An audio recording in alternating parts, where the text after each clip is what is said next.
এবং সবচেয়ে ভয়ঙ্কর বিষয় এই মুহূর্তে যে ব্রেকিং নিউজ এসেছে দেখাবো।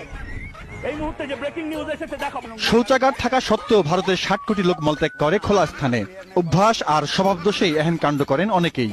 মলত্যাগের জন্য মাঠঘাট বা খোলা প্রান্তরই পছন্দ এসব বদভ্যাসে আক্রান্ত মানুষের। গোটা ভারতেই একই চিত্র। বিপুল অর্থ খরচ করে শতভাগ স্যানিটেশনের আওতায় আনা পশ্চিমবঙ্গের জেলা নদিয়াতেও যখন অবস্থা অপরিবর্তিত, তখন ত্রাতা হিসেবে আবির্ভূত হলো লজ্জা দেয়াল।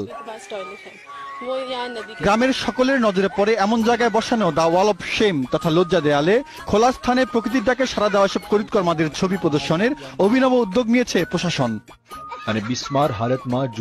এই উদ্যোগের ফলে অভ্যাসের পরিবর্তনের কথাই ভাবছেন রাস্তাঘাটে অবলীলায় মলমূত্র ত্যাগকারীরা। লজ্জা দেয়ালে নিজের ছবি টাঙানো হতে পারে এমন আতঙ্কে গ্রামের নারীরাও।